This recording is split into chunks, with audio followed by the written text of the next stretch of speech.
In this video, I'm going to show you how to account for R&D costs.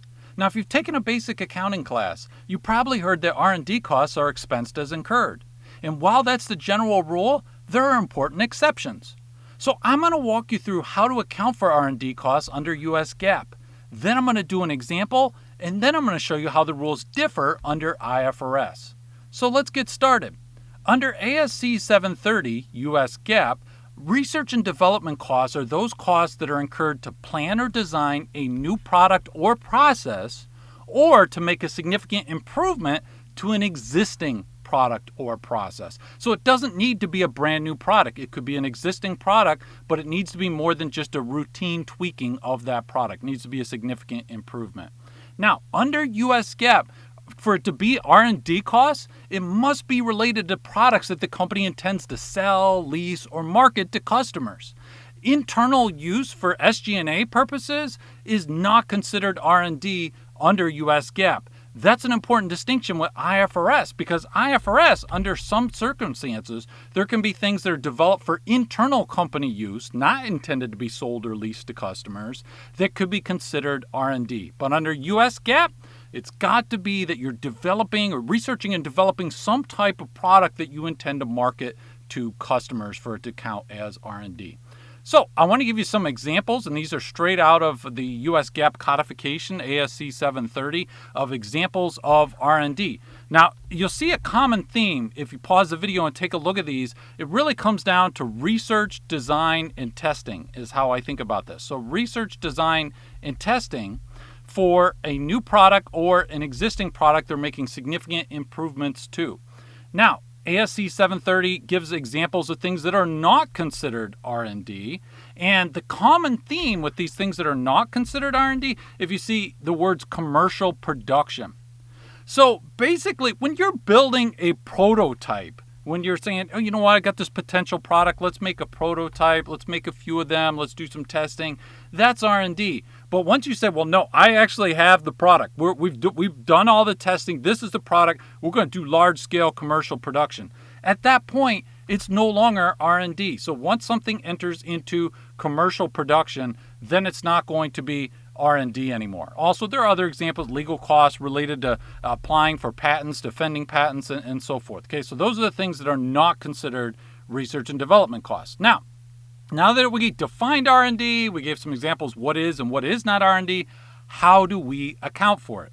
So as I mentioned, the general rule is that R&D is expensed as incurred, but that's when we're talking about salaries and wages of personnel. So you've got people working, you've got a scientist that's doing R&D, so there's salary.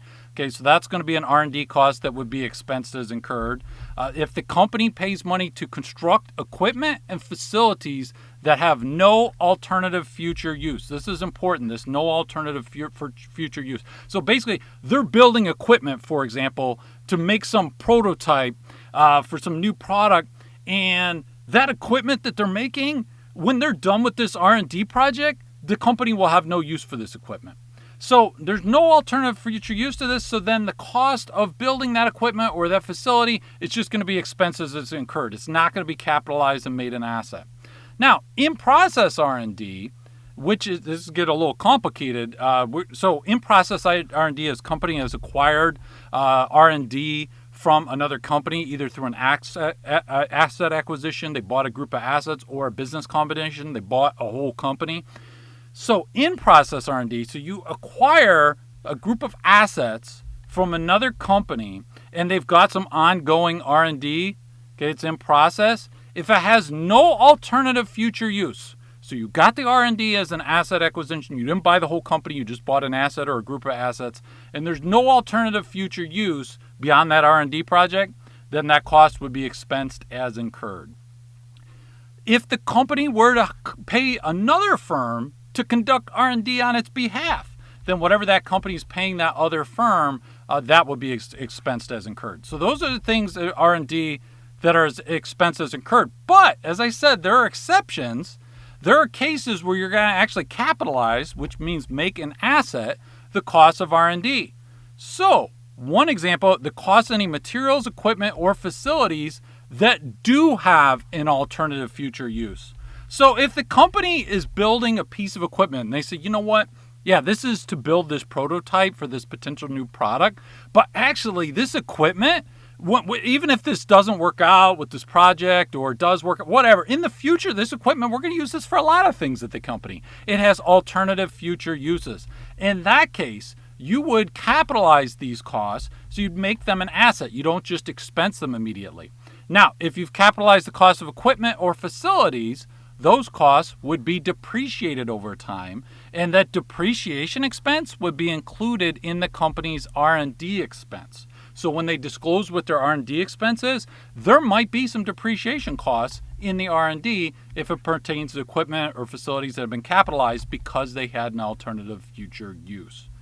Now, when we get to that in-process R&D, remember we're talking about that up here.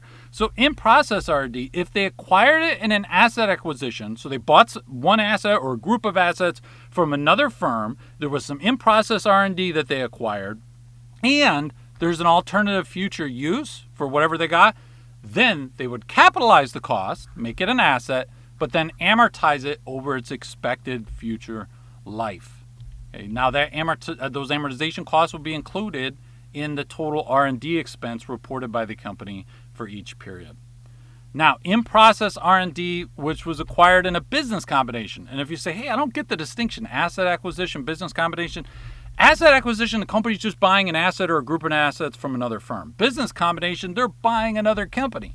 So if the company buys another company and that company has R&D that's in process, then basically that R&D is going to come on, the company's going to capitalize that. It's going to come on the company's balance sheet at its fair value.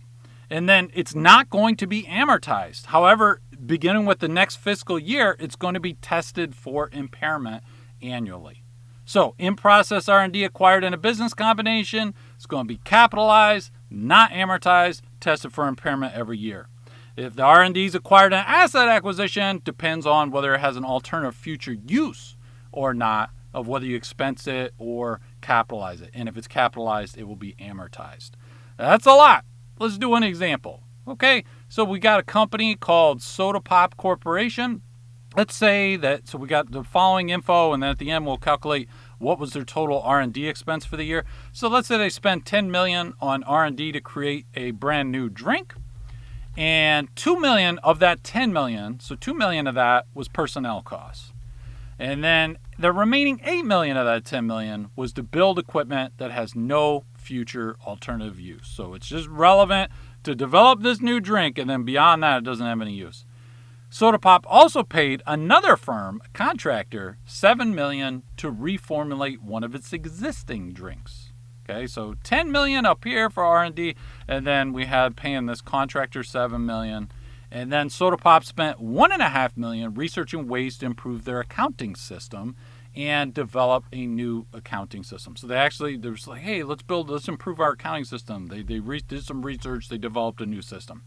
Then they also bought another company. So they bought another company, and they had to do an appraisal. When you do an acquisition of another firm, that you do an appraisal, all their separately identify, or all their assets and so forth.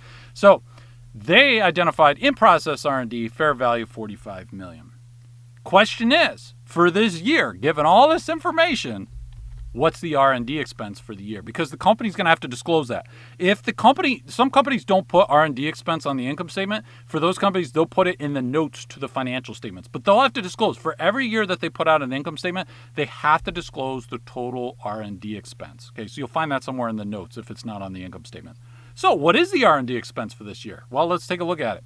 So the $2 million of personnel costs, that's going to be R&D expenses. That's going to be expenses incurred. The $8 million to build equipment, well, it's got no future alternative use. If it had future alternative use, we could capitalize it, okay, but we can't do that. It has no future alternative use. So that $8 million is going to be expense. Paying a contractor $7 million to reformulate a drink, okay, that's going to be expensed as incurred. That's not capitalized. $1.5 million to research the accounting system. So that has to do with internal SG&A activities, selling, general, and administrative. This is a soda company, right? They make drinks. They are not making accounting systems. So the accounting is just for their own internal use. So under U.S. GAAP, this would not be considered R&D costs. Now, Soda Pop also acquired another company with the in-process R&D. So this was the business combination example. So none of that $45 million is going to be expense, going to go on the balance sheet as an asset, going to be tested for impairment annually. Okay, so it might be impaired in the future, but right now we're not going to record any of that. There's no R&D expense related to that. So we've got 1, 2, 3 things here that are going to be R&D expense. So we have the $2 million plus the $8 million plus the $7 million. So we got $17 million is the amount of R&D expense for this year. And then this $45 million is going to go on the balance sheet. This is going to be an asset. So $17 million expensed this year, R&D, and then we've got a $45 million asset for that in-process R&D. Now, let's talk about IFRS. Let's talk about the differences. So a lot of what we just talked about also applies to international accounting standards, but there's some differences. So this is under IAS 38, which covers the accounting for intangible assets, if you're curious. So a couple important distinctions that I hadn't mentioned. So one is under IFRS, it's very important to distinguish between research costs and development costs. Well, US GAAP, I was just talking about research and development, but here it's important, and the reason is that development costs can be capitalized under IFRS if the company can demonstrate all of these things right here. Okay, every single one. So you go through each one of these. If the company can tick off every box, and if you look at them, when you talk about technical feasibility of completing the asset is there, the company intends to sell it, they have the ability to sell it, there's going to be future economic benefits. Basically under IFRS, they're saying, hey, look, if you get to the point where you've already done the research and now you're doing the development and you're incurring costs and it looks like, hey, if they're going to be able to finish this product or process, they're going to be able to sell it, it's going to have future economic benefits, then they can record those costs, those development costs, as an asset. Now, they would then be amortized over their useful life. So that's a difference from US GAAP. That's what's important to understand, the distinction between the development and research costs under IFRS, because the development costs can be capitalized and then amortized over time instead of just expensed immediately. Now, we talked a lot about in-process R&D under US GAAP. Under IFRS, it's different. So all that stuff, so here's a summary, by the way, for US GAAP of what we talk about with in-process R&D. Was it acquired an asset purchase or a business combination? If it was an asset purchase, was there alternative future use or not? You don't have to worry about any of that for IFRS. IFRS, in-process R&D, whether it comes from an asset acquisition, whether it comes from a business combination, doesn't matter. And it further doesn't matter as alternative future use. You don't have to worry about any of that. It's capitalized if it's probable that it will have future economic benefit. That's it. So IFRS, if it's probable that this in-process R&D is going to have future economic benefit, okay, the company's going to make that an asset. Now, if they make it an asset, they're not going to record amortization expense. However, that asset will be subject to impairment testing.